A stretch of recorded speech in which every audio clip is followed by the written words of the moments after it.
I've gotten a lot of responses on my video about the 60-year-old woman who started saving with zero at age 60 and managed to retire at age 67. I'm glad that people are watching the video, and I wanted to do part 2 as a financial advisor to answer in detail some of the questions I saw in the comments section. First things first, if you liked this video and you liked part 1 of this video, please do subscribe.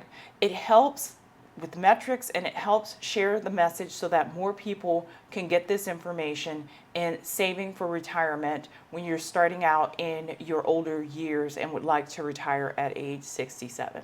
So one thing that I saw a lot in the comments section, and I saw it so much and in such intensity that I had to actually go through and delete some of the comments, was along the lines of when people end up in this position in their 50s or 60s, it's usually their fault.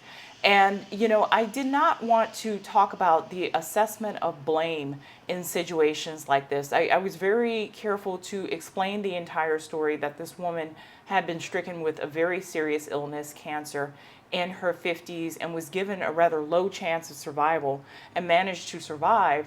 But during that time, she spent through her finances. And I think that's a common story among most Americans. It's not that uncommon that people end up in these situations due to no fault of their own. I think we like to believe that it's very uncommon simply because we don't want to accept the possibility that a story like this client could happen to us and can be our story. The reality is the client's story can be all of our stories. We can all be stricken by an illness, hit by a car, something completely unexpected comes out of left field and completely takes the financial legs out from underneath you at a vulnerable moment in their lives. So when you hear stories like this, or when you see people like this, sometimes it is due to bad spending, sometimes it is due to gambling, sometimes it is due to ridiculous circumstances, but sometimes that person has a story and is deserving of help and empathy and deserving to have their story told without judgment or without criticism. The next set of questions I received was about the client's salary of $150,000 a year. Many people said that that is not quite realistic, and could I redo the scenario with a lower income? So the scenario with a lower income might come in another video. That's going to take some time to work up. But I want to say this about the $150,000 a year salary. I actually had to go and look up on the U.S. Census Bureau information how many Americans, as individuals, not as households, individuals, earn a salary of $150,000 a year or more each and every year. It's about 90, it's in the 96th, 97th percentile of earners. So, I mean, it's rare. It's relatively rare. I totally admit that. This woman, and she had this working in her favor, she had a very highly skilled profession, and she had built a reputation over decades in that profession. So that meant that she had a valuable skill even after being out of the workforce for a period of 4 years. That skill was still in demand, and she had worked so hard in the decades preceding her illness to build a positive reputation among her coworkers and colleagues that people were still willing to come out of the woodwork and help her land that job earning $150,000 a year. I totally understand that that is the exception and not the rule, but I will say this. My own story, when I graduated grad school, I didn't earn very much. I had a graduate degree in health education, and I worked in public health. My first job out of grad school paid less than $30,000 a year, and this was in the early aughts. I realized very quickly the mistake I had made, and I made sure I got myself into another field that paid more money. Now, in my early 30s, I quit, sold everything, moved to Europe for several years, taught English, had a blast, and did not earn much money. So in my early 30s to my mid 30s, sometimes I had good jobs, sometimes I didn't. It was very hit or miss. But it was a very difficult period of time financially because I decided not to focus on money and decided to focus on having a good time.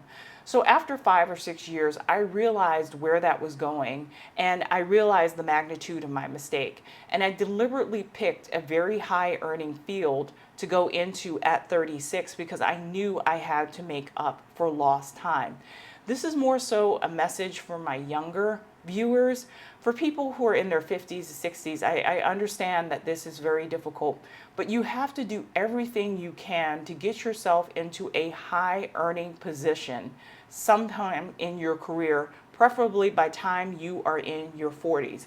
If it means you have to go back to school, figure out a way to go back to school. Try to get your company to pay for it, but figure out a way to do it. If you have to train, if you have to get a certificate, if you have to change fields, do whatever you can to put yourself in a position where you can be earning $150,000 by the time you're in your 40s or 50s in your field.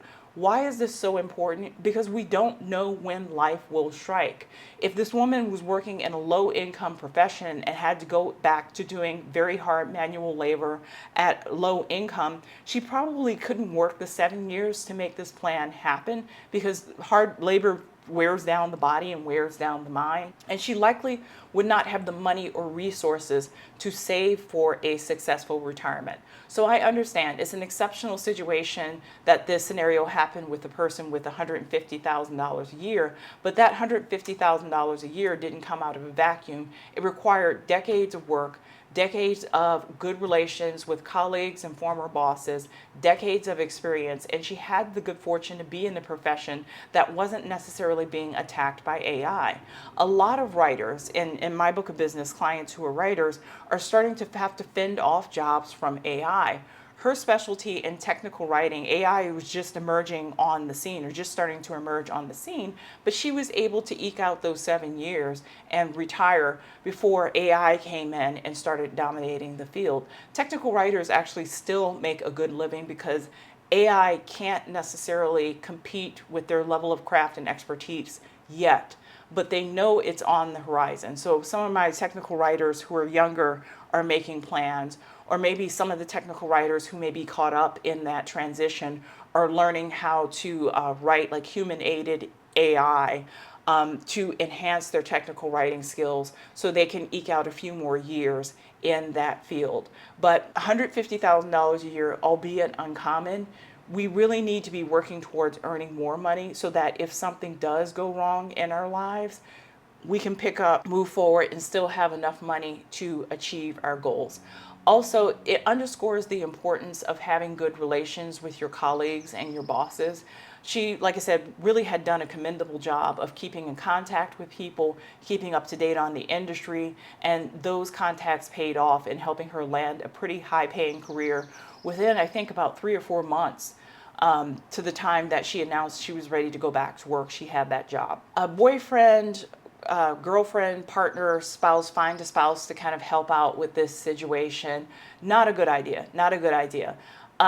This person had a relationship that ended in her early 50s. She wasn't married to the person, but it had been a long-term relationship. A man, a woman, a partner, whomever, is never part of a financial plan. Things happen. Partners die. People leave.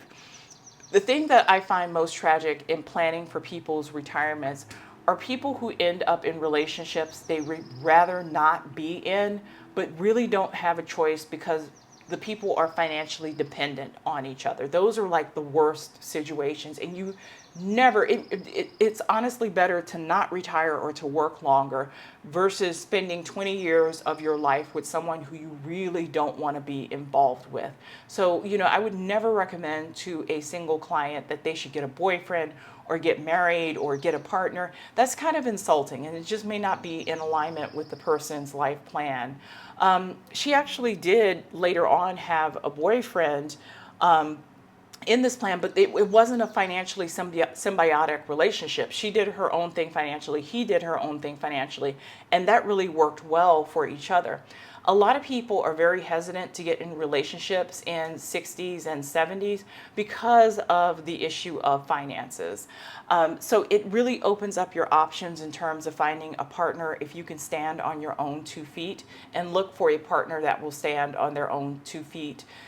Coming together for financial purposes in old age, I've seen it work well, but those are people who typically been together for a very long time, but just coming together for that express purpose, I've seen it more often than not work well than actually work well. And keep relationships together that probably would have ended years ago, but they're in a financially symbiotic situation that neither partner would really prefer to be in, but they have no choice because, well, money. They need each other. They need two incomes to make their retirement work. Another comment that was really interesting was living together with friends in like a Golden Girls situation. And I remember the Golden Girls from the 80s. My mom used to watch it. I was a little girl at the time. It's quite a sophisticated show for a child, and I was a child at the time, but I just remember it was a super progressive show for its time. It dealt with issues that a lot of shows hadn't dealt with, including like the LGBTQ community. It dealt with HIV/AIDS. It dealt with aging, maturity. It was a fascinating show in retrospect. I'm surprised that my mom would let me watch Golden Girls with her, but I think I turned out all for the better for it.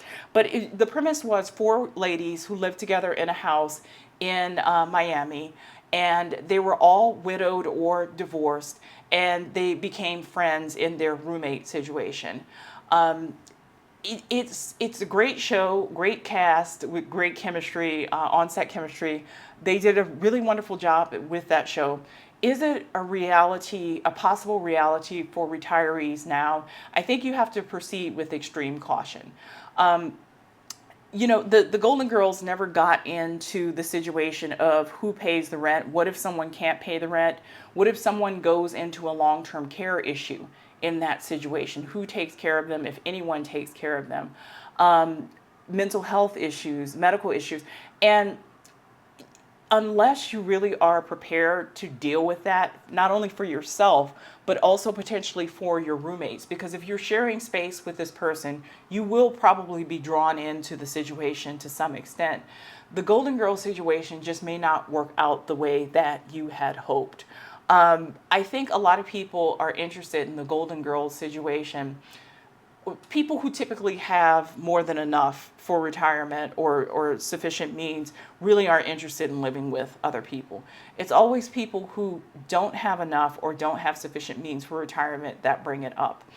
You have people with need going into a situation that may work out or may not work out due to finances, because you're putting people together who already are at the point of having need in retirement. I think it's a pipe dream for a lot of people who want to do this. The logistics and the mechanics of doing it, I think, could be overwhelming. Can it be the solution for some people? Maybe. But I think that it's a situation that has to be created with great caution, and you have to have conversations up front with what will you do if someone can't pay their rent? What will you do if someone does go into a long-term care situation? What will you do if someone who's just not a personality fit for the household? How will you deal with it as an individual, and how will you deal with it as a collective?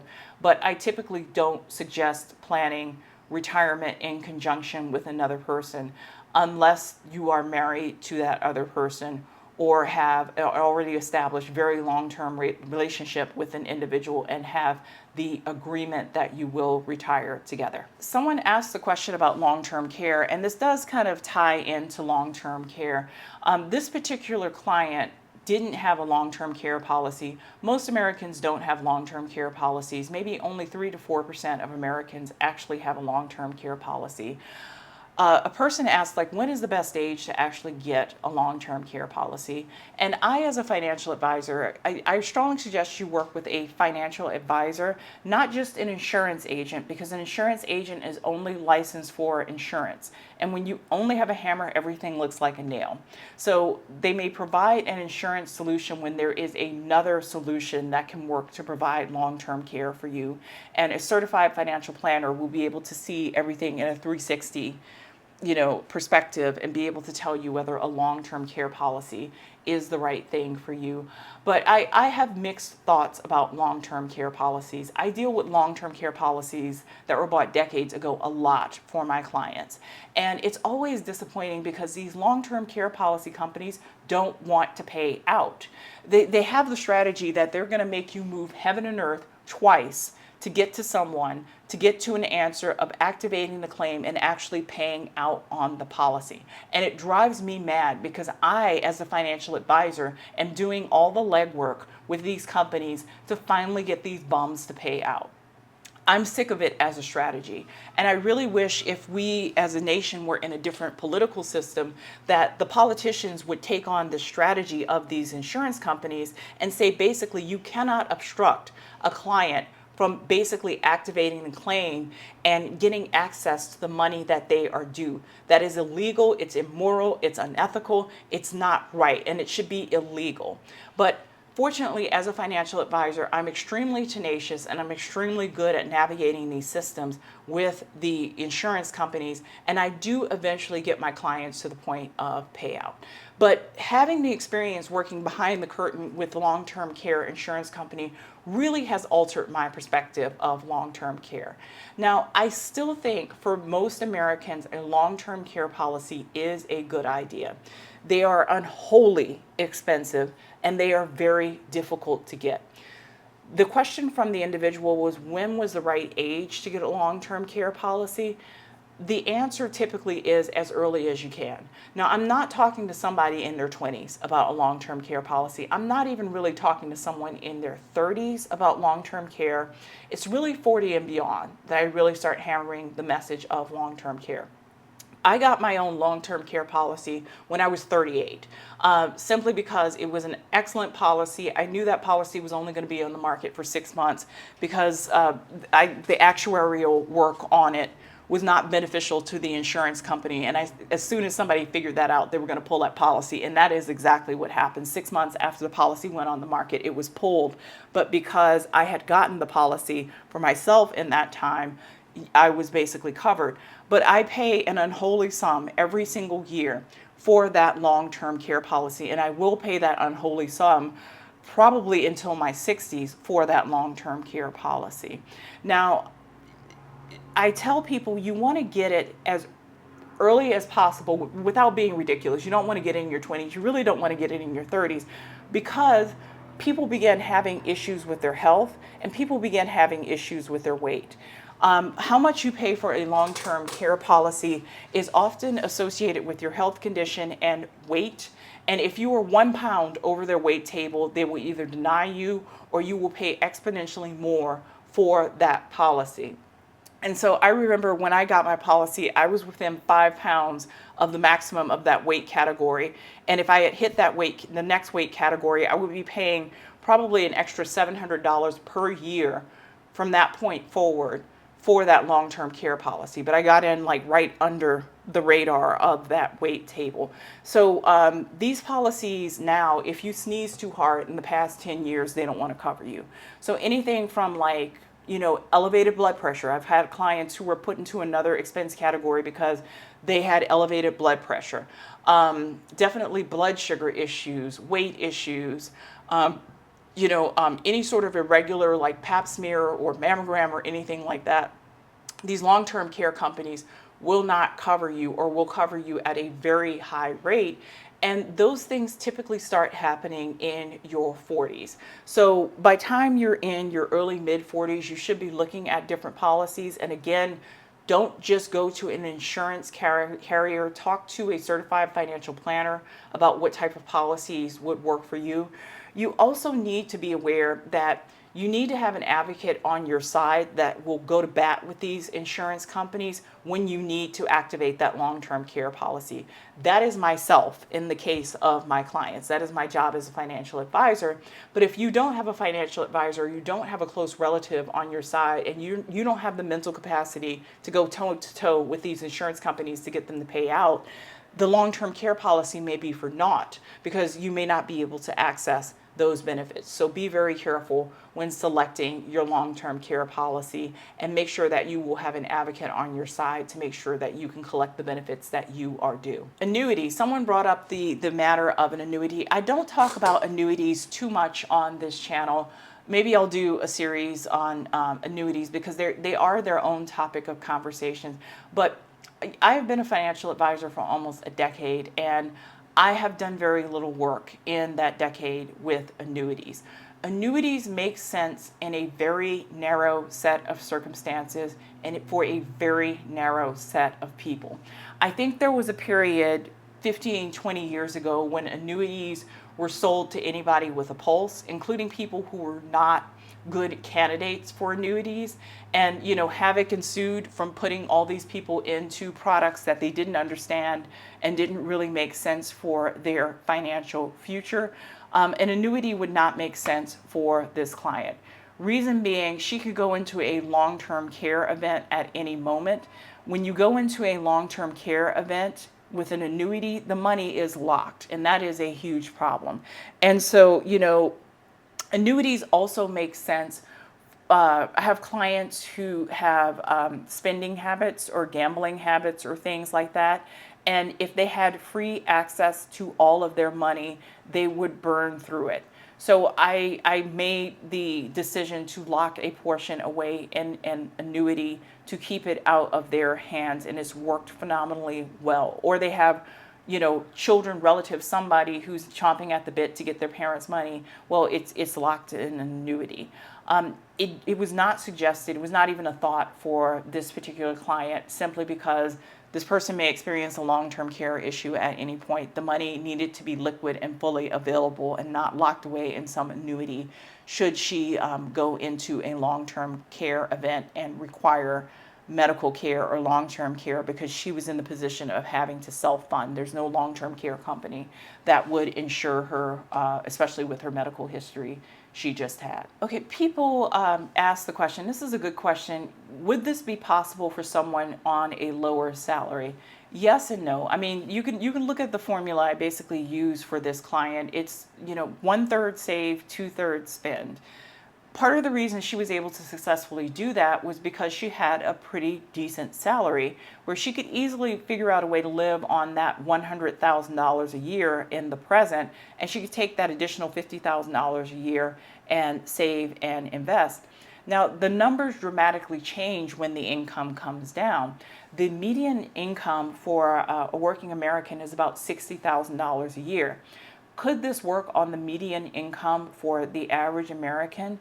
Perhaps. Depending on how much flexibility you're willing to put into the situation, and depending on if you're willing to go the extra mile to make it work. I was thinking about this last night, and if we did the same 1/3 save, 2/3 spend scenario on $60,000 a year, that would be saving $18,000 a year. And basically, after taxes, you would probably have about $3,000 a month to actually live on. And in most places in America, the average one-bedroom apartment is about $1,400 a month. It's going to be tight to live on $3,000 a month. But maybe if that person was dedicated to picking up a part-time job and working 1 or 2 weekends a month, maybe. I'll do a whole other scenario on that because that's going to require some mathematics. But it would require more work and more ingenuity to make it happen at a lower salary than having a very generous salary and just carving it up in a different way to make those numbers work. So the answer, can this work on a lower salary? Possibly, but it's going to be tough. I got another comment that the video gives people hope and is informative. And it's a wonderful, wonderful comment, but I want to say planning for retirement or planning any long-term financial goal should never be about hope. It's really about precision planning, and it's about long-term planning. The analogy is like you have to land a helicopter at a certain location in a certain time 20 years from now in the future, but you've never landed a helicopter, or maybe you've never even been in a helicopter. It's daunting. It's a daunting task to think. You're trying to hit this target 20, 30 years out. You've never planned for a target like this before, and you've never successfully hit a target like this before, and you gotta do it. And you only get one shot to get it right. It can be very overwhelming. I can tell you this, the people who plan, the people who practice, are the people who are successful. And when I say plan and practice, I mean someone who makes it part of their monthly budget. They carve out a certain amount. No matter what is happening, no matter what is going on, that $500 is going into a retirement account no matter what. And that's how they live their lives. They have a vision, a very carefully crafted vision for how, when, where, and how much they want in retirement. And that is probably 70% of the work.